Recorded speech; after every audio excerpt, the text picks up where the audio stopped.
अच्छे हैं। हमारी लोकसभा के प्रभारी बाबा बालकनाथ जी, लोकसभा संयोजक दशरथ सिंह जी शेखावत, जिला अध्यक्ष बनवारी लाल जी सैनी, जितेंद्र जी शर्मा, हरिराम रणवा, शुभकरण चौधरी, के डी बाबर, धर्मपाल गुर्जर विधायक, श्री विक्रम सिंह जी विधायक, श्री नरेंद्र कुमार, श्रीमती संतोष अहलावत। अब संतोष अहलावत के पहले भी श्री लिखा हुआ है, श्री राजेश दहिया। पता नहीं भाई श्री और श्रीमती में गड़बड़ हो जाए तो हमारा दोष नहीं है। श्री राजेश दहिया, श्री निशित कुमार, श्रवण चौधरी, श्री हर्षिनी कुल्हरी। चलिए बहुत नाम है, नाम से कुछ नहीं होता, काम से ही सब कुछ होता है। यहां मौजूद हमारे सभी सम्मानित बहनों एवं भाइयों, मैं समझता हूं इस स्थान पर किसी सार्वजनिक सभा को संबोधित करने के लिए पहली बार आप सबके सामने खड़ा हुआ हूं और आप लोगों ने तालियां बजाकर, नारे लगाकर, फूलों की हार पहनाकर मेरा स्वागत किया है। आप जानते हैं भारत की परंपरा है और शिष्टाचार का तकाजा भी है। स्वागत, अभिनंदन या सलाम दुआ कभी एक तरफा नहीं होना चाहिए। इसलिए मैं भी अपनी तरफ से शीश झुकाकर आप सभी बहनों भाइयों का हार्दिक अभिनंदन करता हूं, आप सभी का मैं स्वागत करता हूं। मेरे बहनों भाइयों, आपके प्रत्याशी शुभकरण जी चौधरी, पहली बार इनको भाषण देते हुए मैंने सुना है और इनका भाषण सुनने के बाद मैं इस नतीजे पर पहुंचता हूं कि यदि शुभकरण चौधरी को आपने अपना सांसद चुनकर भारत की संसद में भेजा तो क्षेत्र की समस्याओं को प्रभावी तरीके से आवाज देने का काम यदि कोई करेगा तो आपके शुभकरण चौधरी करेंगे। राजस्थान की धरती का जहां तक प्रश्न है, यह शौर्य और पराक्रम की धरती है।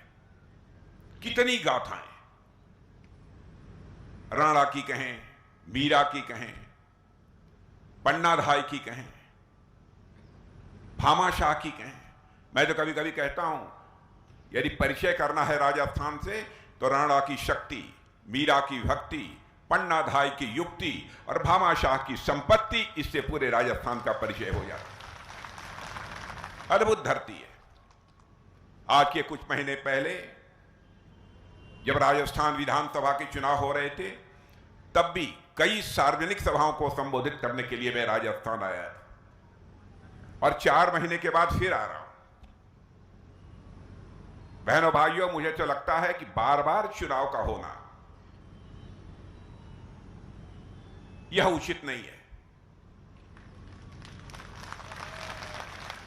हमारे प्रधानमंत्री जी ने कल्पना की है, उसके लिए उन्होंने कमेटी भी बनाई। भारत के पूर्व राष्ट्रपति आदरणीय रामनाथ जी कोविंद के नेतृत्व में 1 नेशन 1 इलेक्शन, एक देश एक चुनाव होना चाहिए।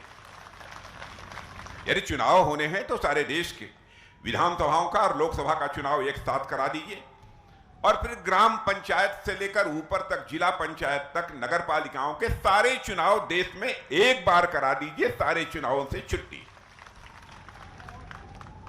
मैं समझता हूं बहुत सारे परेशानियों से जहां देश की जनता बचेगी, समय की बर्बादी बचेगी, साथ ही साथ संसाधनों में भी का जितना खर्च होता है उसमें भी स्वाभाविक रूप से कमी आएगी।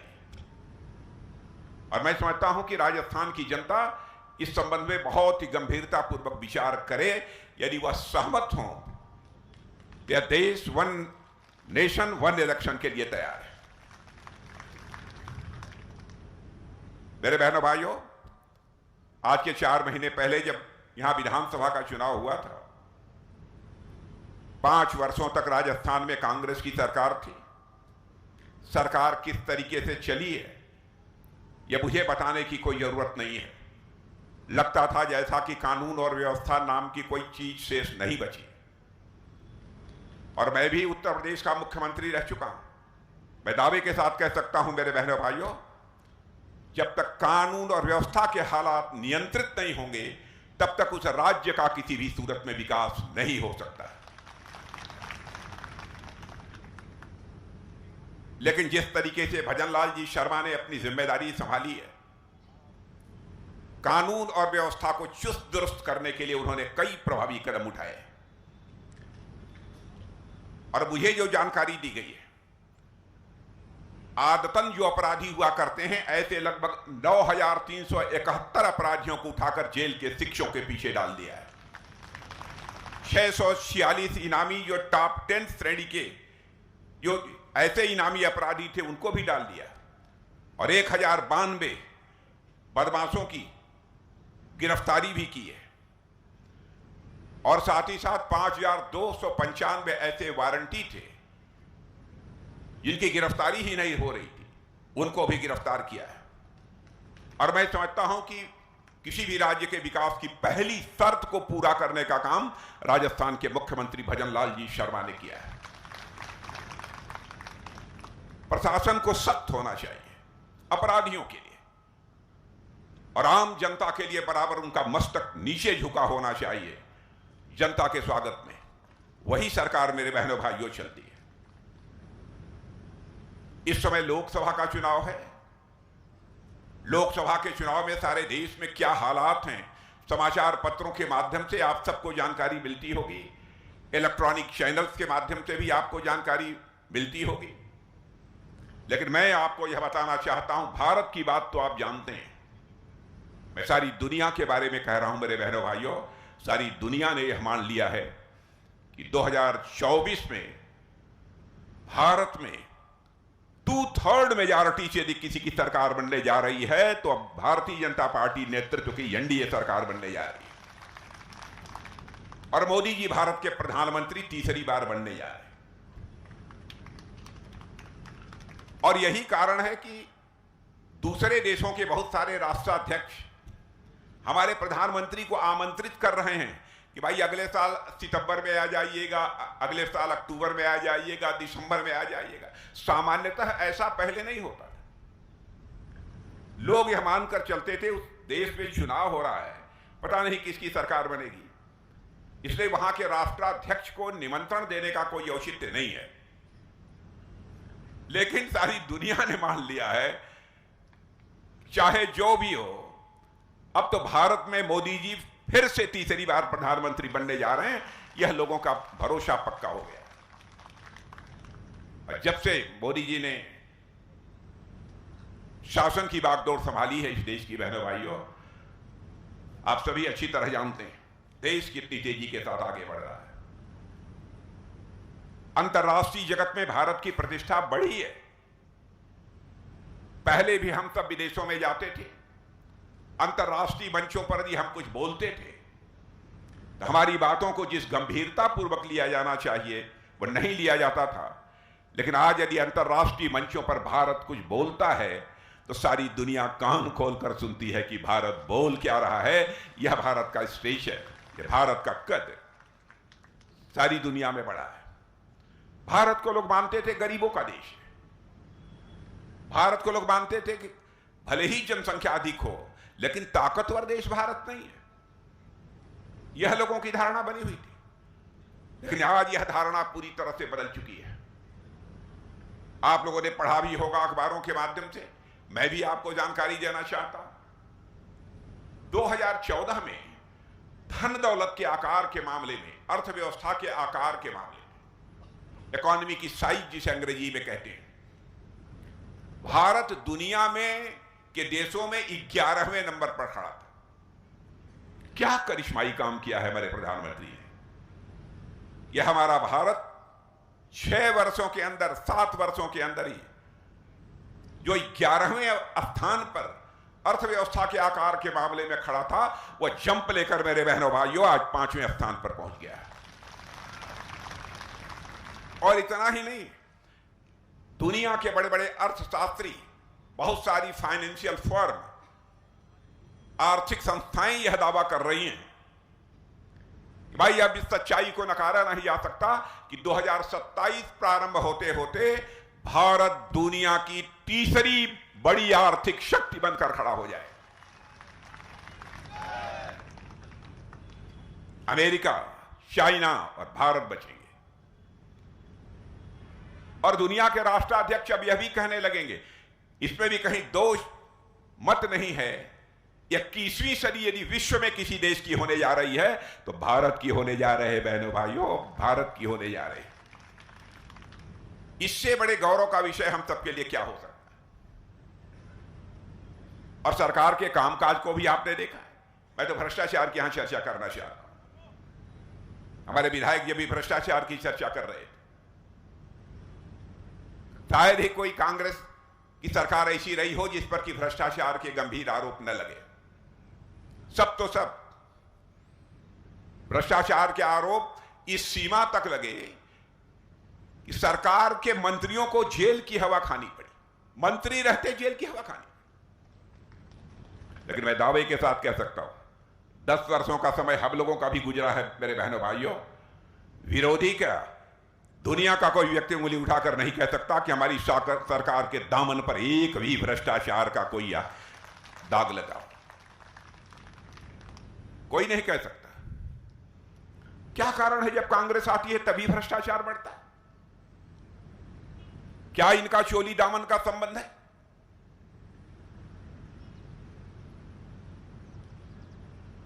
मैंने एक फिल्म देखी थी बचपन में, पता नहीं आप लोगों ने देखी है, देखते हैं कि नहीं देखी है। मुझे कभी कभी लगता है कि उसने सही कहा था, भ्रष्टाचार और कांग्रेस, करप्शन और कांग्रेस दोनों का यही रिश्ता है, एक दूजे के लिए, एक दूजे के लिए। यह इनका आपस में रिश्ता है। हम बने तुम बने एक दूजे के लिए। यह करप्शन और कांग्रेस के बीच का रिश्ता है। यह हालत है इनकी। एक फिल्म शायद आप लोगों ने देखी होगी, उस फिल्म का नाम था मैंने प्यार किया। कितने लोगों ने देखा? देखा है नौजवानों ने? सबने देखा है। तो उसमें गाना है, आपको याद होगा, और गाना है, आजा शाम होने आई, मौसम ने ली अंगड़ाई, तू चल मैं आई। अरे करप्शन कहेगा कांग्रेस से, तू चल सरकार बना, मैं आई तुम्हारे में साथ। यह हालत हो गई। जब इनकी सरकार बनती है तब तक करप्शन बढ़ता है। लेकिन हमारी सरकार 10 वर्षों से बनी, मोदी जी के नेतृत्व में, एक भी भ्रष्टाचार का आरोप नहीं लगा। और मैं दावे के साथ कह सकता हूं, सरकार कैसे चलाई जाती है इसकी कला यदि किसी के पास है इस हिंदुस्तान की राजनीति में, तो भारतीय जनता पार्टी के पास है मेरे बहनों भाई। कैसे चलाई जाती है हम लोग अच्छी तरह जानते हैं। फिर भी कांग्रेस के लोग अनाप शनाप अनर्गल आरोप भारतीय जनता पार्टी के ऊपर चस्पा करने की कोशिश करते हैं।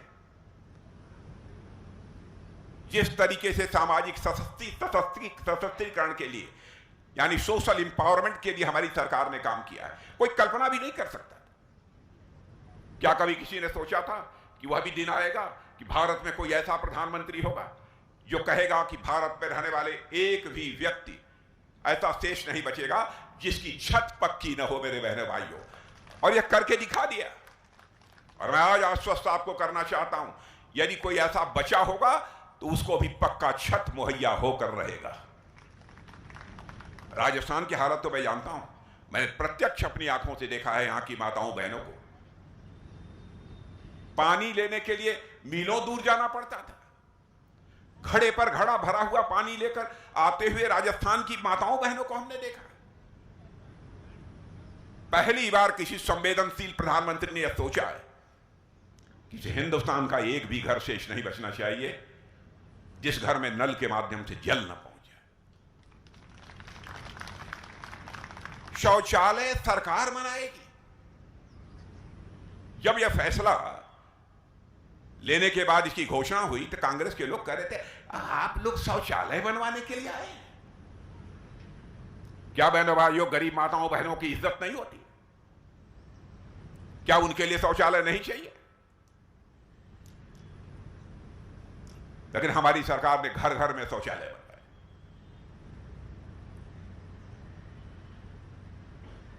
हमने हर गरीब की चिंता की है, क्योंकि हम यह मानते हैं जब तक हर व्यक्ति गरीबी से मुक्त नहीं होगा तब तक हम भारत को जैसा सशक्त भारत बनाना चाहते हैं वैसा सशक्त भारत बनाने का स्वप्न भी हमारा किसी भी सूरत में साकार नहीं हो सकता। कई कदम ऐसे उठाए। किसानों का जहां तक प्रश्न है, किसानों को 6,000 रुपए की आर्थिक सहायता दी जा रही है प्रतिवर्ष। क्या किसानों की बहुत सारी न्यूनतम आवश्यकताएं उसके कारण पूरी नहीं होती? कभी केवल एक बोरी खाद के लिए उसकी फसल जितनी खेत में पैदा होनी चाहिए वो नहीं पैदा हो पाती थी, उसकी कमी के कारण। कम से कम यह तो पूरा कर लेगा, बीज तो कम से कम खरीद लेगा। छोटी छोटी बातों का ध्यान यदि पहली बार किसी ने किया है तो बहनों भाइयों यह हमारी सरकार ने किया है। फिर भी यह कांग्रेस को रास नहीं आ रहा है, यह बात उनको समझ में नहीं आती। और जहां भी हम लोगों ने कदम रखा, अरे धरती की बात तो छोड़ो, चांद पर पहुंच गए मेरे बहनों भाइयों, हम लोग चांद पर पहुंच गए। हमारा चंद्रयान 3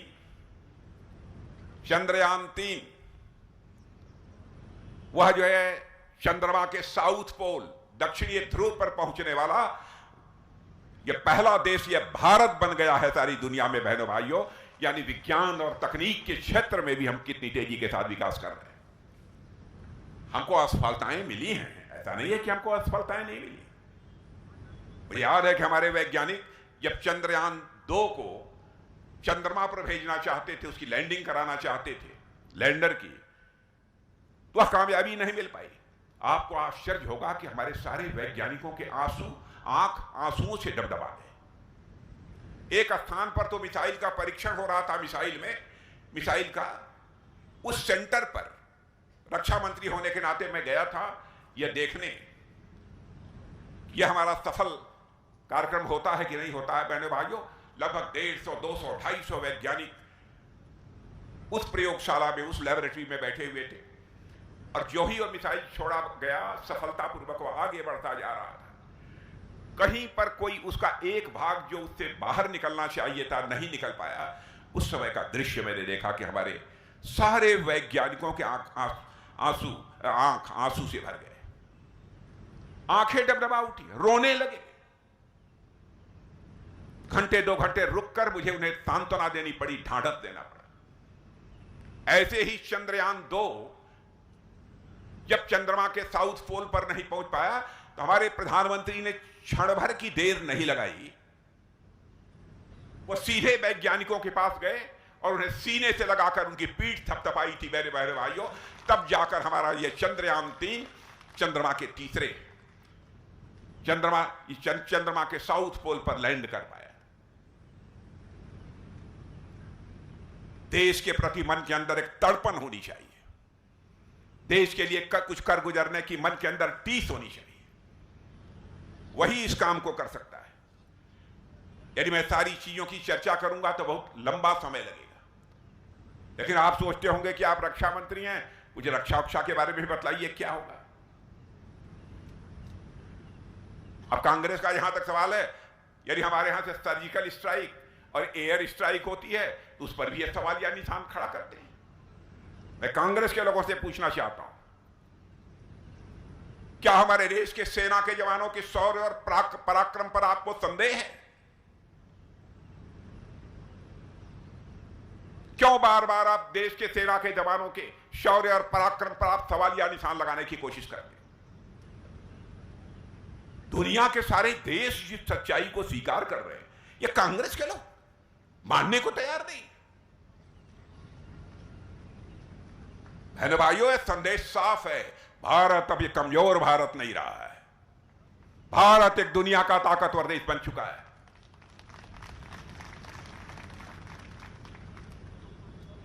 अब आतंकवादी गतिविधियों को बढ़ावा भी देने की कोई कोशिश करेगा। पहले आपने देखा होगा प्रायः हर राज्य में कहीं ना कहीं कोई आतंकवाद की बड़ी वारदातें हो जाया करती थी। जम्मू कश्मीर में तो होता ही था, सैकड़ों लोग हर साल मारे जाते आतंकवाद के कारण, और देश के अन्य राज्यों में भी बराबर घटनाएं होती थी। लेकिन है किसी मां के लाल में, किसी ने पिया है मां का दूध। अब आतंकवादी वारदात करके देख ले। बहनों भाइयों, सीमा के इस पार भी मारेंगे, जरूरत पड़ी तो सीमा के उस पार भी जाकर मारेंगे। भारत की यह ताकत है।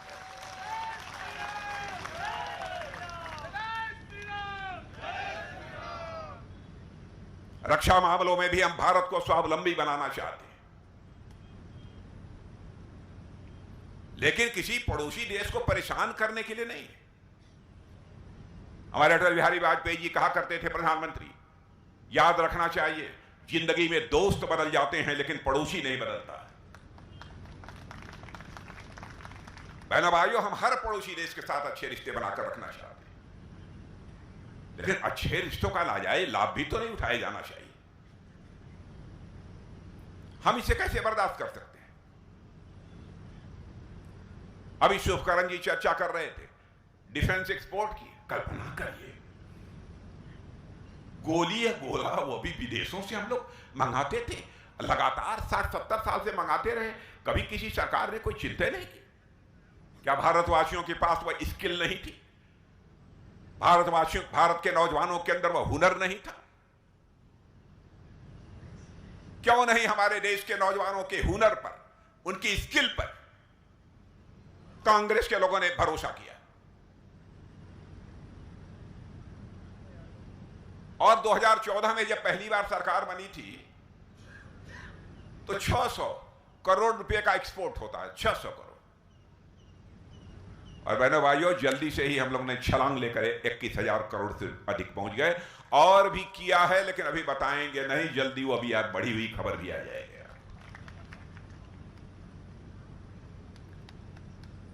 अब चाहे तोप हो, टैंक हो, गोले हो, मिसाइल हो, बहनों भाइयों, हम दुनिया के दूसरे देशों पर निर्भर नहीं रहना चाहते। हम उसे भारत में बनाना चाहते हैं और भारतवासियों के हाथों से बनाना चाहते हैं। इस दृष्टि से भी हमारा भारत आत्मनिर्भर बन रहा है। हम मजबूर लोग नहीं हैं।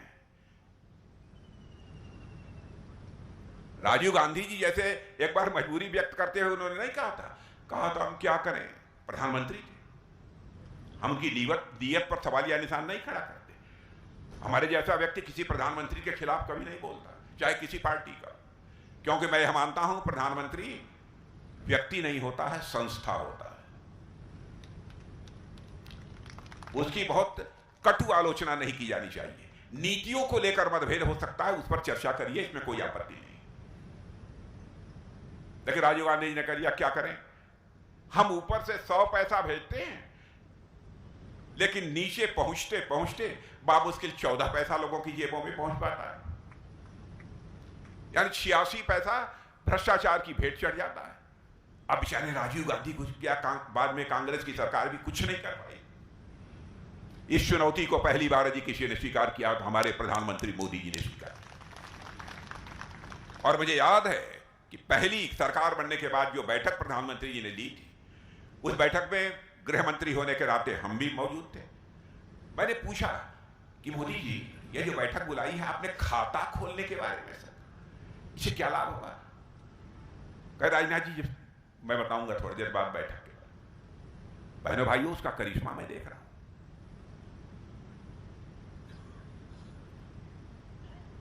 अब जैम यह ट्रिनिटी जो बनी है, आधार, मोबाइल, जनधन खाता, तीनों को मिलाकर, क्या यदि दिल्ली से 100 पैसा चलता है तो 100 पैसा आपकी जेब में पहुंचता है। एक पैसा भी इधर उधर नहीं होने पाया था। तो सिस्टम में बदलाव लाइए। बहुत असहाय बनकर हम इतने बड़े देश को नहीं चला सकते। बहुत सारी चीजें हैं। स्वामित्व का अधिकार, मैं यहां राजस्थान में भी मैं जानता हूं बहुत सारे ऐसे परिवार हैं जो गरीब हैं, उनको जिस जमीन पर रहते हैं उसका स्वामित्व का अधिकार ही नहीं मिला। अब यह कल्पना करिए, किसी सरकार ने कभी सोचा नहीं होगा। स्वामित्व का अधिकार कम से कम मिल जाए तो अपना कहीं गिरवी रखकर, बैंक के पास रखकर, कुछ ना कुछ बैंक से कर्जे लोगों से लेकर अपना कुछ काम धाम तो चलाएगा। वो था ही नहीं। अब सारे देश में ड्रोन से यह सर्वे करा लिया गया है। और मैं राजस्थान में भी, मैं पता नहीं कांग्रेस ने क्या किया है, लेकिन मध्य प्रदेश में 20 लाख परिवारों को हम लोगों ने स्वामित्व का अधिकार मुहैया कराया है मेरे बहनों भाई। अब मुझे यहां का नहीं मालूम है यहां की सरकार ने किया है कि नहीं किया, लेकिन अब हमारी यहां सरकार बन गई है, यहां भी हम इस काम को करेंगे। मैं आपको यह पूरी तरह से यकीन दिलाना चाहता हूं। अब राजस्थान में भी आप लोगों ने डबल इंजन की सरकार बना दी है। केंद्र में तो हमारी है ही, अब यहां भी हमारी भारतीय जनता पार्टी की सरकार बन गई है। डबल इंजन की सरकार बनी है और मैं राजस्थान की क्षमता को मैं जानता हूं, राजस्थान के नौजवानों की प्रतिभा को मैं जानता हूं, राजस्थान के नौजवानों के शौर्य और पराक्रम को मैं जानता हूं। मैं दावे के साथ कह सकता हूं कि इस देश को आगे ले जाने में राजस्थान भी अब एक ग्रोथ इंजन की भूमिका निभाएगा, ऐसा मेरा पक्का विश्वास है। और बहने भाइयों, हम लोग की साख है, हम लोगों की विश्वसनीयता है। पहले दूसरी राजनीतिक पार्टियां कुछ कह देती थी लेकिन करती नहीं थी। हमको भी याद है राम जन्मभूमि के आंदोलन के समय मैंने भी उस आंदोलन में भाग लिया था। हमारे एक मित्र जो कांग्रेस वगैरह में थे कहते, क्या है आप लोग बार बार 1984 से हर घोषणा पत्र में कह देते हैं हम आएंगे और राम मंदिर बनाएंगे, और नारे भी हम लोग लगाते हैं राम लला हम आएंगे मंदिर यहीं बनाएंगे। तो कांग्रेस वाले कहते थे, उसमें जोड़ देते थे लेकिन तारीख नहीं बताएंगे, यह कहकर हम लोग यहां से उड़ाते थे। और बहनों भाइयों, आपने देख लिया अयोध्या की धरती पर भव्य राम का मंदिर बन गया। राम लला अपनी कुटिया से निकलकर महल में पहुंच चुके हैं। बहनों भाइयों, अब राम राज्य का भी श्री गणेश इस भारत में होने वाला है, यह मैं आपको यकीन दिलाता हूं।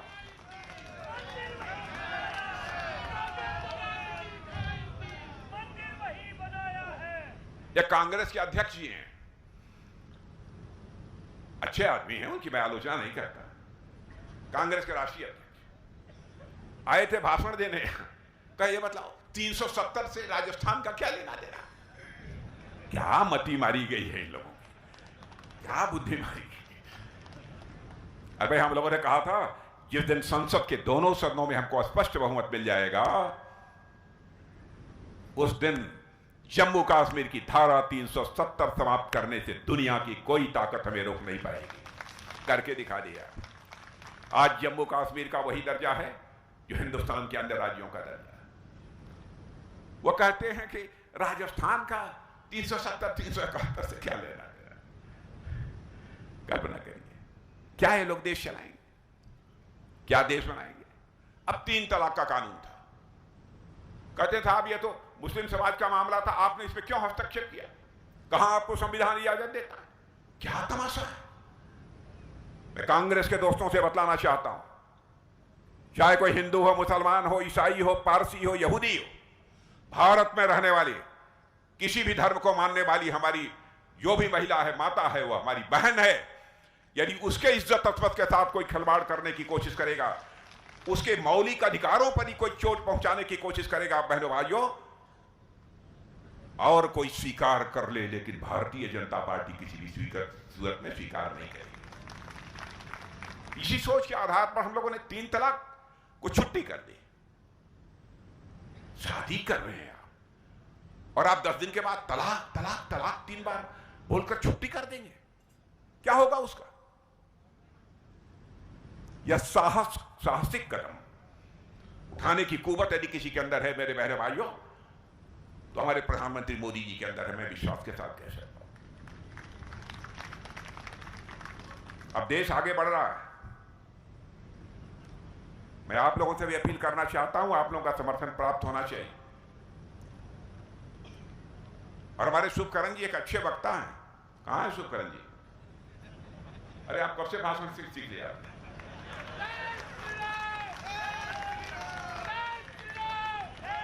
अरे आप विधायक रहे हैं। एक आपके विधायक क्या नाम थे जो बोल रहे थे? धर्मपाल जी। धर्मपाल जी भी बहुत अच्छा बोले, उनका वारे राजस्थान कमाल है। धर्मपाल जी भी बहुत अच्छा बोले। इतने अच्छे अच्छे वक्ता हैं। और बहनों भाइयों, आपकी संतोष अहलावत को भी मैंने संसद में बोलते हुए सुना है। संतोष अहलावत भी बड़ी दमदारी से बोलती थी।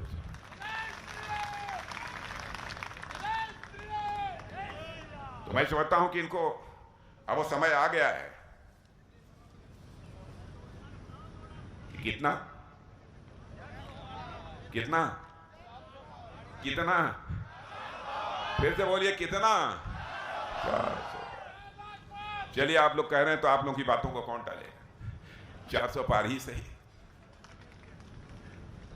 और हम क्या, सारी दुनिया मानती है मेरे बहन भाइयों की 400 पार होगा। लेकिन एक निवेदन करना चाहता हूं कि ये हमारे प्रत्याशी जो सुकर्ण जी चौधरी हैं, सुलझे हुए व्यक्ति हैं। ऐसा मत सोचिएगा कि हम वोट न डालेंगे, एक वोट नहीं पड़ेगा तो क्या होगा। ऐसा हमको नहीं सोचना। एक एक वोट पड़ना चाहिए। प्रचंड गर्मी होगी। किस तारीख को? 19 को ही है।